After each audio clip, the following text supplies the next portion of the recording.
Na ką, taip gražiai sėdim, dainuojam, prisimenam Vydūną, o už šitų langų ir apskritai už Lietuvos sienų siaučia audros. Ir taip norėtųsi, kad būtų ramybė, va ta, kurios čia ir tylos, apie kurią čia kažkas šnekėjo. Bet aš užtat ir pavadinau savo pasisakymą pramanų vandeninė tikrovės salelės kur nekur. Deja, žmonės ir ne tik Lietuvos, kiekvienas žmogus gyvena pramanų vandeninė. O tikrovė, jinai ateina neišvengiamai. Ir kai gavau pasiūlymą pasisakyti, galvoju, ką reikėtų pasakyti tokio. Pradėjau klausinėti žmonių, pažįstamų, draugų. Ką jūs norėtumėte išgirsti iš manęs? Ir žinot, ką jie sako dažniausiai? Trūksta saugumo jausmo.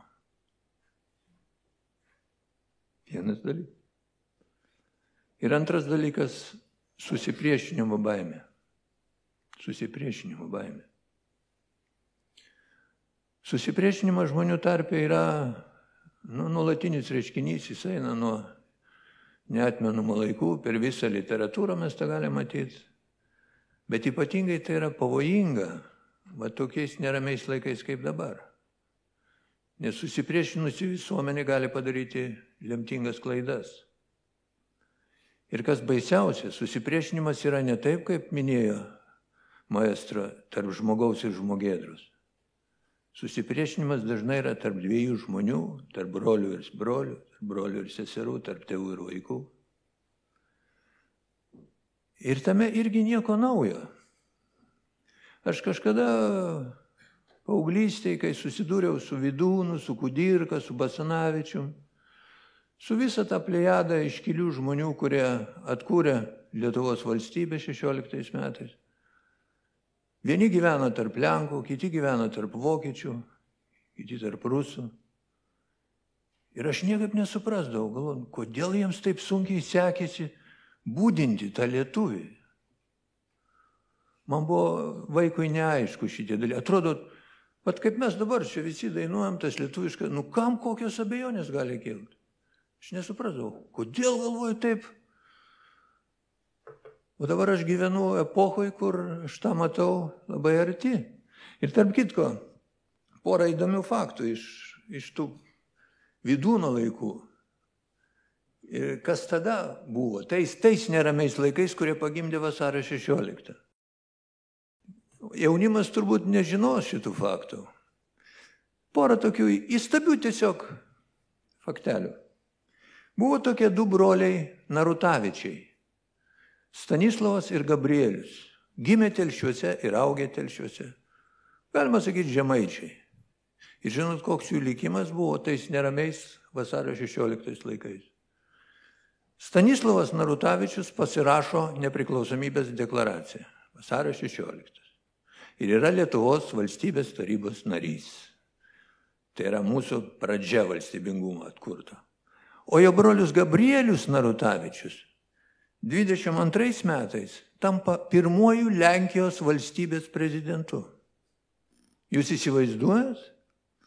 Kas turėjo dėtis šitoj šeimoje, jeigu vienas brolis atkūrinėja Lietuvos valstybę, o kitas brolis tampa Lenkijos valstybės prezidentu. Ir beje, jis to prezidentu pabuvo tik keletą dienų. Lenkai jį nužudė, būtent jiems nepatiko, kad jis atėjo iš čia, iš Lietuvos. Tai vienas faktas. Antras faktas.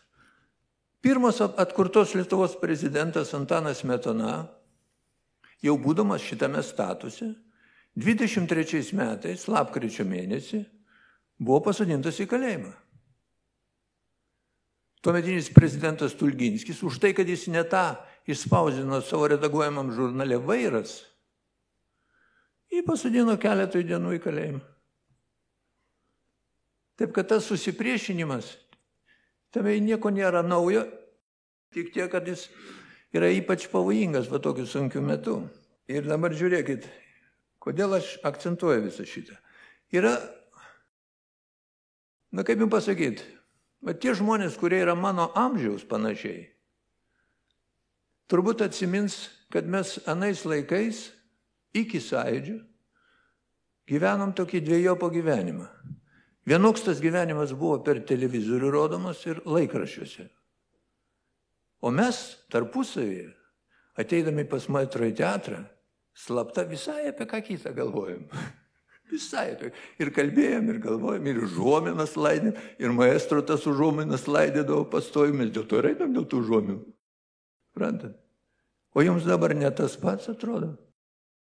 Jeigu jūs žiūrėsit televiziją, tą valdiškąją pusę, tai jūs matysit, kažką panašaus kaip mes čia, jokių problemų kaip ir nėra. Dainuojam, grojam. Bet jeigu jūs paskaitysit internetinę erdvę, o šiandieną tikrasis gyvenimas yra internetinė erdvė, ten žmonės yra savimi, ten jie rašo komentarus. Ten. Toliau yra toks dalykas kaip socialiniai tinklai, kuriuose žmonės kalbasi su žmonėmis.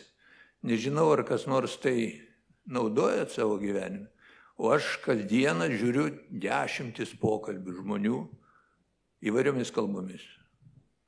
Rusų, lenkų, lietuvių, anglų.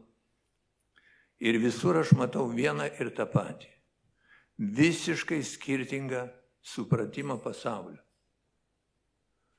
Ir jis yra ant tiek skirtingas, kad taip kompromisui vietos nėra. Tiesiog tai yra, kažkas neįtikėtina. Jeigu kas nežiūrit, nueikit į tos. Tai žmonės, ten yra tokie socialiniai tinklai, kur tu gali pasirinkti šalį ir tu eini, žmogus sėdi, laukia tavęs ir tu su juo kalbėsi.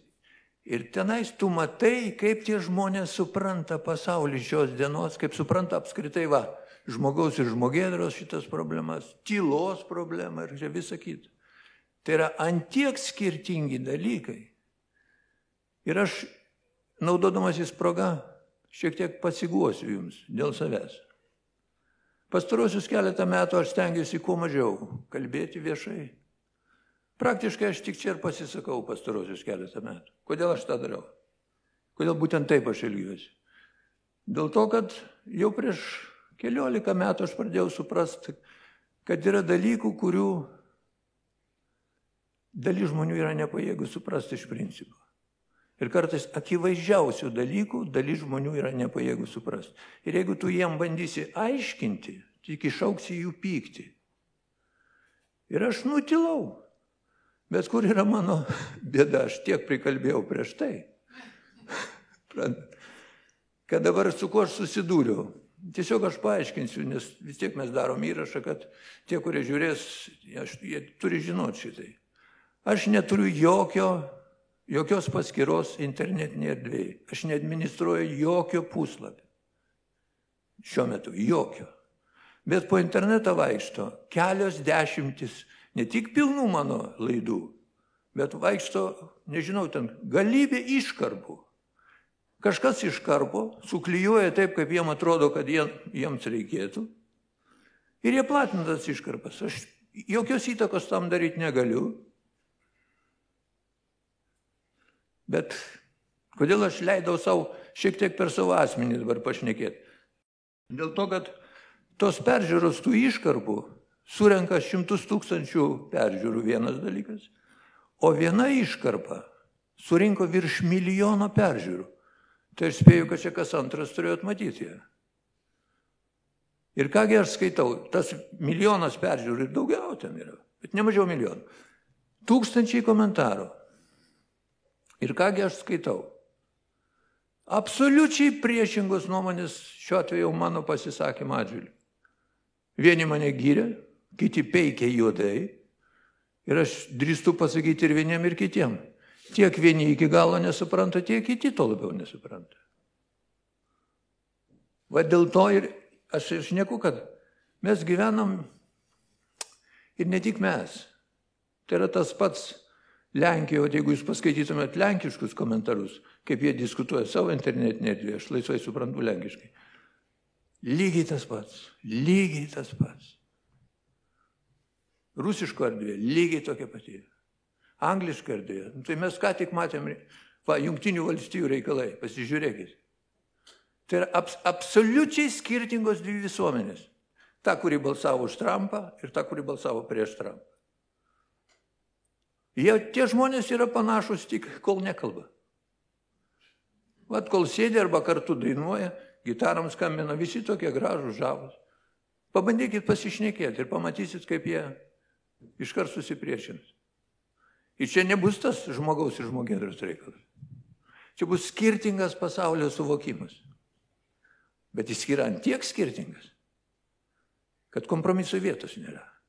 Įsivaizduokit, paimkim tas pačias Jungtinės valstijas. Kodėl už Trumpą balsavo? Dėl to, kad daliai visuomenės nusibodo sakyti, kad nežinia, kiek yra lyčių.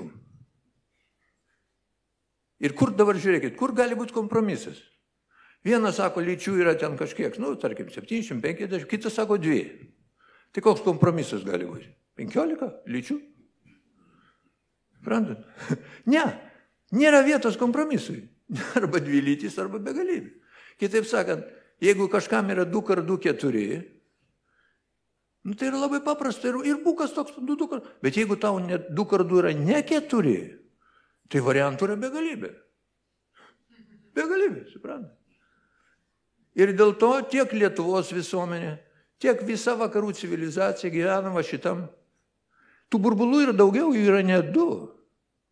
Jų yra galybė tų burbulų. Bet jeigu taip apibendrinant, tai aš sakyčiau, viena visuomenės dalis, ar Jungtinėse valstijose, ar Lenkijoje, ar pas mus, bando vyti sveiką protą. Palauk sveikas protė, palauk mūsų. O kiti priešingai, bėga nuo to sveiko proto, eik tu savo, eik tu, nekišk čia mums savo. Kažkur čia. Ir čia vat atsiranda tas pramanų klausimas. Dalis visuomenės, va to susipriešinimo, viena dalis gyvena pramanų pasaulyje ir neieško realybės salelių, o kiti bando vis tik ieškoti šitos realybės. Bet yra dar mažesnė dalis kiekvienoje visuomeniai, kur va dabar puikiai atskleidė USAID reikalas. Suprantate, apie ką aš kalbu? Pasirodė, kad didelė dalis tų pramanų skleidėjų, apie pramanus aš pakalbėsiu, ką aš turiu omeny. Bet dabar vat paaiškėjo, kad didelė dalis pramanų skleidėjų tą daro už pinigus. Ir už didelius pinigus. Suprantat? Ir tai pasirodo visam pasauliu. Visam pasauliu. Jiems moka, jie kalba. Nemoka, dabar jau nebekalba.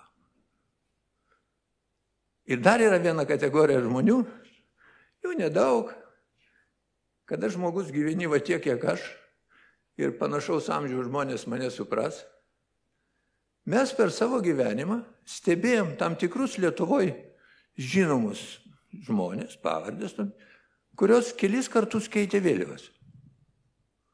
Kai aš buvau visiškai jaunas ir jie buvo jauni, jie manęs mokė vienokias vėliavas nešioti. Paskui jie greit pakeitė vėliavas kitom plasdėm ir visą laiką mane moko. Jie vėliavas keičia ir visą laiką sakosi, kad jie teisūs ir nori, kad aš eičiau paskui juos. O aš visą laiką buvau tautininkas, taip ir likau. Suprantat? Ir čia iškyla klausimas, aš jau į jaunimą kreipiuosi. Kada jūs nežinot, kurių klausyt, nes visuomenė šiandien yra balsai gana skirtingi. Ir dabar jaunimui ką daryti? Kurių klausyt? Kurie čia yra arčiau to sveiko proto?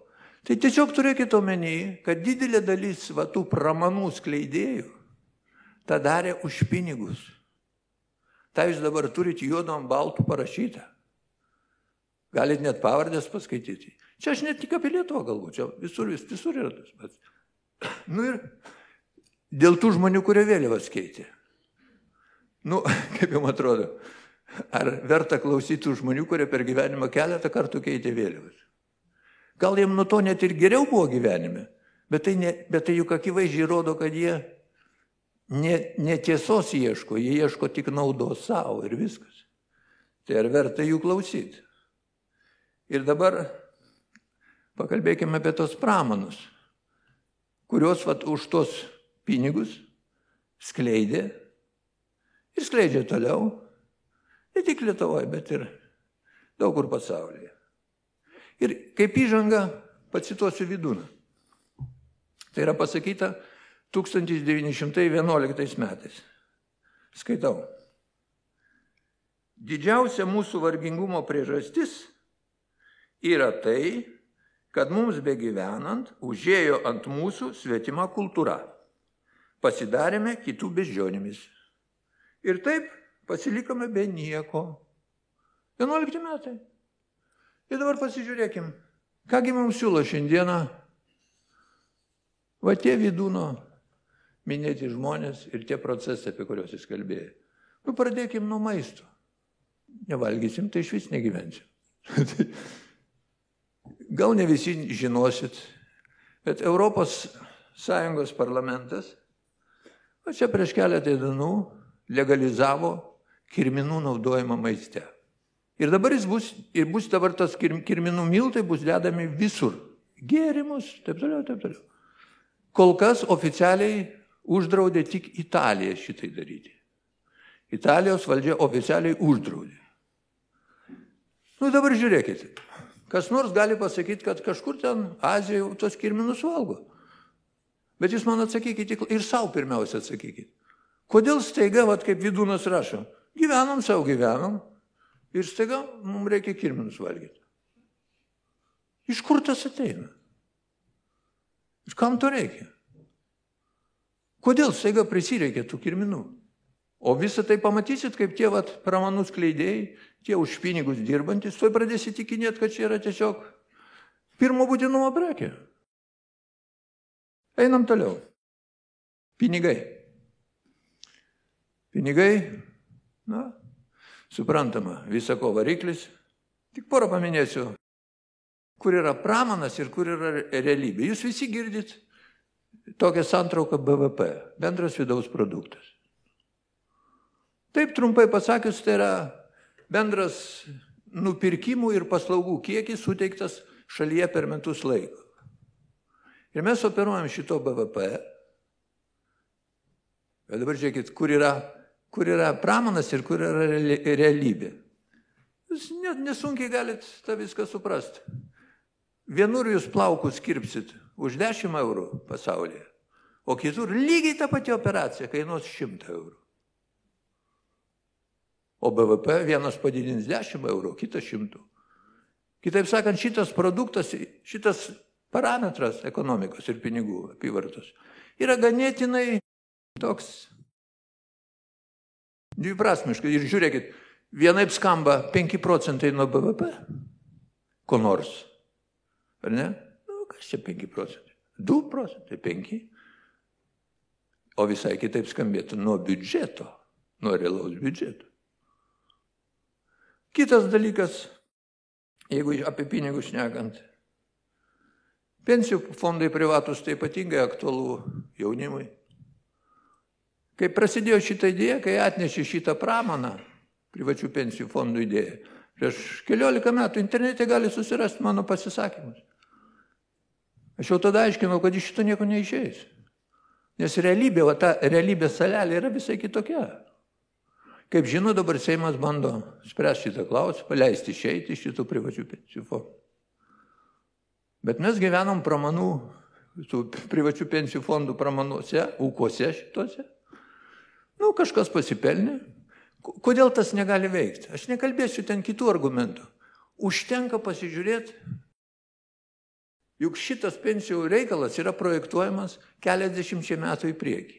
Ne? Taip, jaunimas ruošis po keliasdešimt metų prisidėti prie pensijos. Atsisukit keliasdešimt metų atgal.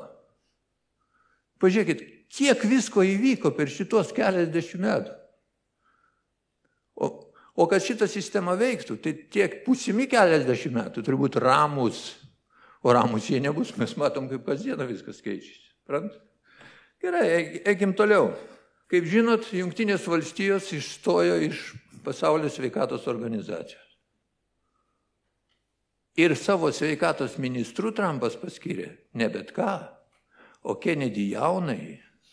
O Kennedys jaunasis buvo aktyvus kovotojas prieš masinį skiepimą. dėl COVID. Jie dabar pradės tyrinėjimą, kas už to stovi, ko siekia. Ir dabar atsiminkit, kai buvo skleidžiami pramanai šito reiškinio atžvilgiu, kas už tai gaudavo pinigus. Ir tiesiog turėkit omeny.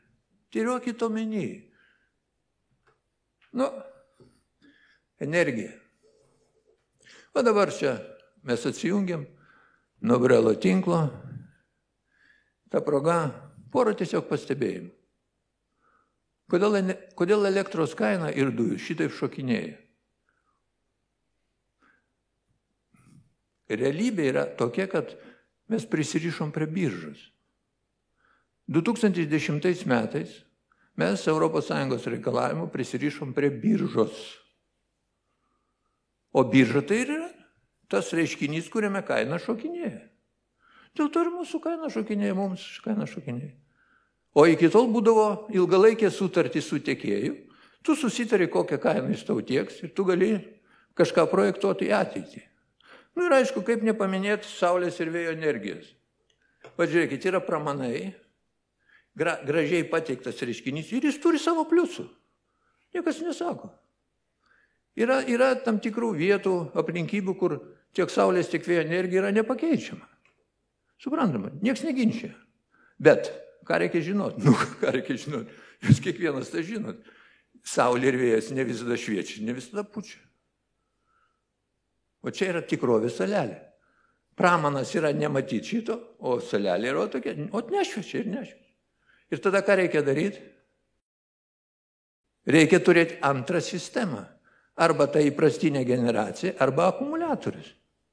Ir šita energija pabrangsta automatiškai, nes reikia turėti atsargoj tą įprastą generaciją, arba akumuliatorius, kurie ne ką pigesni. O jums yra pramanas ir yra tikrovės sala. Aš čia galėčiau daug šnekėti tų pramanų, bet porą tik labai greit paminėsiu. Inkliuzyvus mokymas. Tai liečia universiteto darbuotojus, mokytojus. Dar vienas pramanas. Žmonės nori, kaip jums pasakyti, žinot tą posakį, gerais norais kelias į pragarą veda. Tai norai labai geri, bet reikia suprasti, kas yra įmanoma padaryti ir ko neįmanoma padaryti. Jūs pakalbėkit su mokytojais, kurie neprarado sveiko proto. Visi jums atsakys vieną ir tą patį. Netgi su tų neįgalių vaikų tėvais, tie, kurie nepraradė sveiko proto, jie irgi jums pasakys visai ką kitą, negu dabar pramanų skleidėjai, už pinigus beje, irgi stumia. Žalėsis kursas. Vėl tas pats.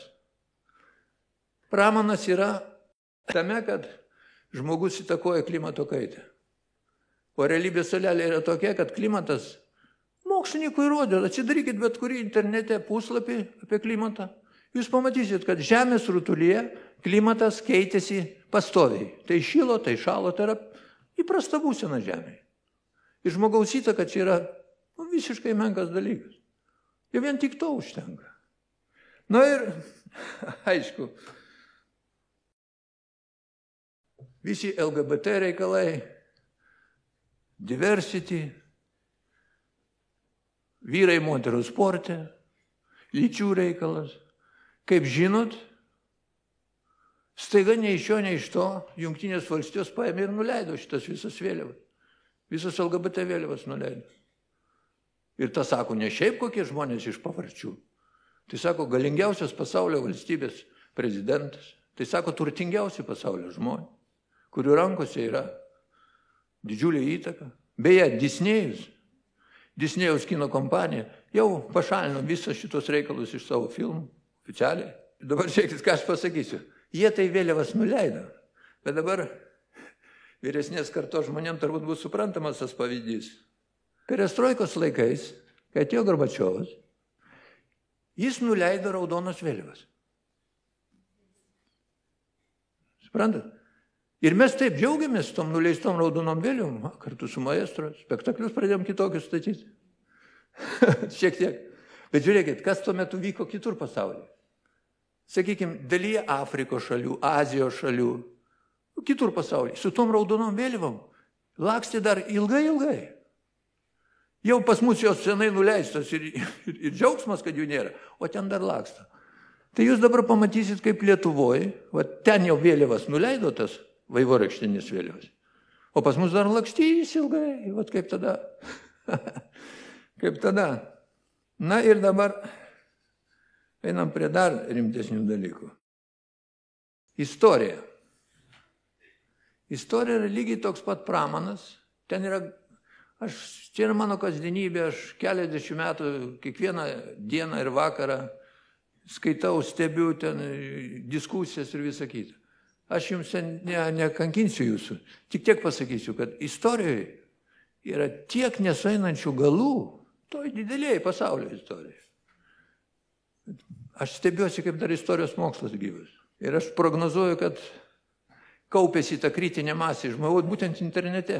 Yra šitiek žmonių, kurie visiškai kitaip pateikia istoriją, tiek pasaulis turiuomenį apskritai, čia ne Lietuvos istorija. Bet grįžkim prie realybės salelių istorijoje. Pakalbėkime apie Lietuvą. 1795 metai. Lietuva praranda galutinai valstybingumą kartu su Lenkija. Ir mes 120 kelis metus valstybės neturėjome. 1918 vasario 16, kai mūsų protėviai skelbė atkurią Lietuvos valstybę, dažnai nepasakomas kitas dalykas. Lygiai tas pats pareiškimas turėjo nuskambėti 1917 metų gruodį. Lygiai tas pats, išskyrus vieną sakinį. Čia daugiau jaunimui. Tame sakinyje, tas sakinys skambėjo taip, amžini ryšiai su Vokietija. 17 metų gruodį mes be šito sakinio negalėjom dar šito paskelbti, tos deklaracijos. Paskui situacija fronte pasikeitė ir Lietuvos taryba susirinko. Beje, jie susibarė. Kada norėjo skelbti 17 gruodį šitą deklaraciją, dalis tarybos išėjo protestuodami prieš šitą sakinį dėl amžinų ryšių su Vokietija. Bet, ką reikia žinot, mes tada atstatom valstybingumą. Valstybingumą. Sunkių, permainingų įvykių pasiekoja. Atvyksta pasaulinis lūžis geopolitinis ir mes atstatom valstybingumą. Toliau, kitas lūžis pasaulinis, tai buvo 39-45 metai. Į 39 metus Lietuva ėjo tik su Kaunu. Mes turėjom savo valstybėje tik Kauną. Nei Klaipėdos, nei Vilniaus neturėjom. 45 mes iš šito sunkaus laikmečio išėjom jau su 3 miestais. Kaunas, Vilnius ir Klaipėda. Ir tai buvo pirmas kartas istorijoje, kai Lietuva administruoja šitos 3 miestus. Bet mes išėjom be suvereniteto. Valstybingumas yra, bet suvereniteto nėra. Toliau 90 metai. Vėl yra virsmas geopolitinis ir mes suverenitetą atstatom. Aš buvau šito proceso dalyvis. Mes atstatom Lietuvos valstybės suverenitetą pilna apimtim. Paskui, 2004 metais, mes tą suverenitetą dalinai atidavėm Europos Sąjungai. Ir čia nereikia gąsdintis šito sakinio. Suvereniteto neturi visos Europos Sąjungos valstybės. Jos visos savanoriškai dalį suvereniteto atidavė Briuseliui. Ir štai ateina 2025. Ir vėl didžiuliai geopolitiniai virsmai, ir aš pasakysiu jums didesnį, negu bet kada. Nes jeigu griūnant Tarybų Sąjungoje šitas procesas lietė tik Tarybų Sąjungos gyventojus, visas kitas pasaulis gyveno ramiai. Tai dabar kas prasidėjo? Ir jūs matote tą praktiškai vos ne kas valandą. Vyksta lūžis visame pasaulyje, visame žemės rutulyje. Ir kuo vis tai baigsis, šiandieną niekas nežino. Ir dabar žiūrėkit. Vat prasidėjo ypatingi įvykiai ir kaip elgėsi mūsų valstybės laivo vairininkai. Tiems, kuriems mes pavedėm šiandien šitose šurmulingose vandenyse politiniuose, vairuoti mūsų valstybės laivą. Vieni jų sako, kad grėsmės nėra valstybingumui. Girdėjot šiandien pasisakė. Kitas vairininkas sako, ką jūs, grėsmė didelė kaip niekada. Trečias pasako, grėsmė yra, bet mes dėka 5% ir iki 30 metų tas grėsmės pašalinsim. Nu, aš šiek tiek pakomentuosiu jų pasisakymą. Tie, kurie sako, kad grėsmės nėra, nežinau, jie akivaizdžiai neteisūs. Grėsmė yra, Lietuvos valstybingumą yra iškilusi didžiulė grėsmė. Bet tie, kurie sako, kad grėsmė yra, jie mato tą grėsmę tiek supaprastintai. O jinai yra gerokai komplikuotesnė. Tos grėsmių šaknis eina į gerokai daugiau vietų, negu jiems atrodo. O tas, kuris sako, kad grėsmės pašalinsim dėka 5% ir iki 30 metų, tai aiškiais grėsmės įsivaizduoja maždaug taip. Grėsmės iki 30 palauks. Mesgi dar nepasiruošę, tai grėsmės palauks. O dėl 5% aš grįžtu į tą BVP, kodėl aš jį paminėjau. Vienas dalykas 5% nuo BVP ir visai kitas nuo biudžeto. Jis yra nepakeliamas Lietuvai, vienas dalykas. Antras dalykas, mes esam pasiruošę, aš jau girdžiu, parduoti savo miškus ir žemės, ir tai dar būtų pusė bėdos. Bet esmė grėsmės yra tokia, kad nepadės jokie procentai. Ir va čia, kur yra didžiausia problema,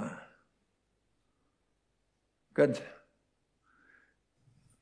pasauliniai įvykiai ir Lietuvos reikalauja žymiai didesnės kompetencijos tų vairininkų valstybės, negu jie turi.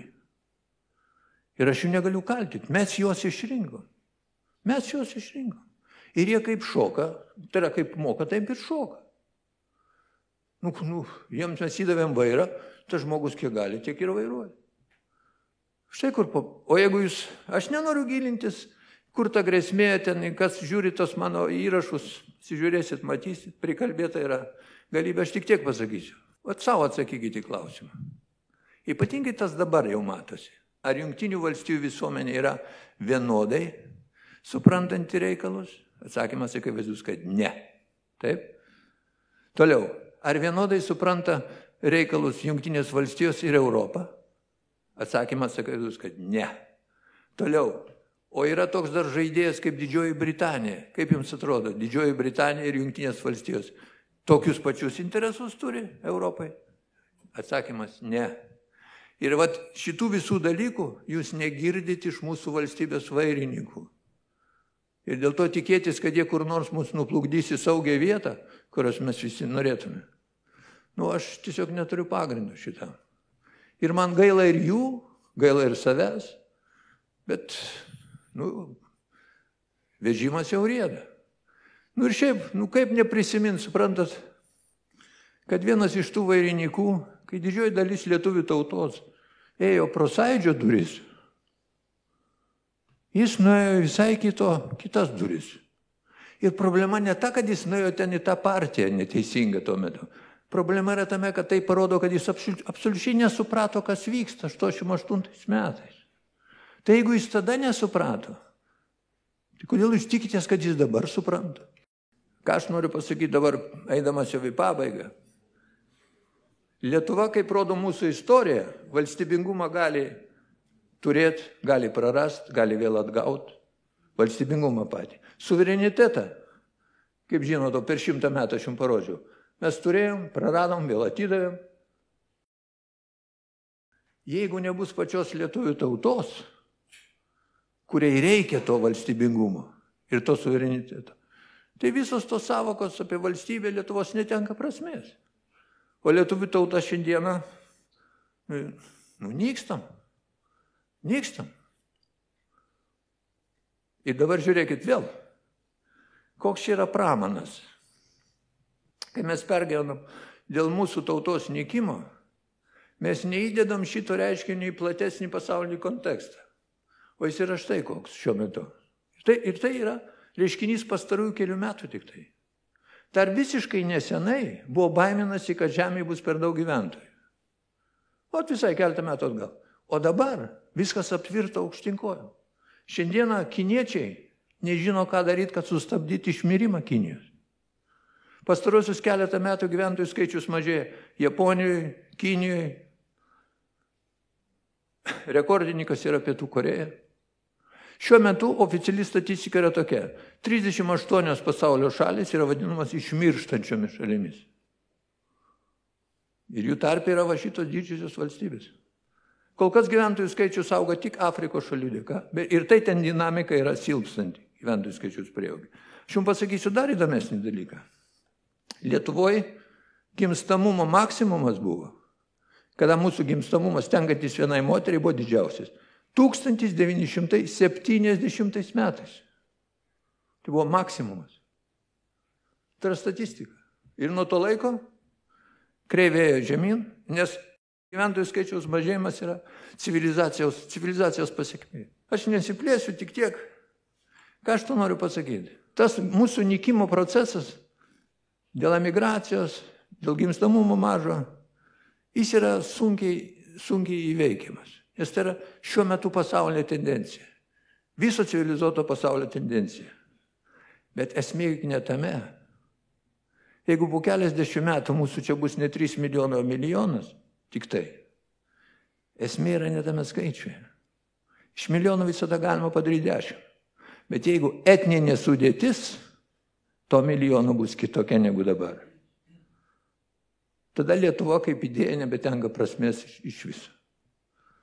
O štai čia jau yra procesai, kurie liečia visą vakarų Europą ir apie kurią šiandien kalbėjo viceprezidentas Vencas, atvykęs į Europą.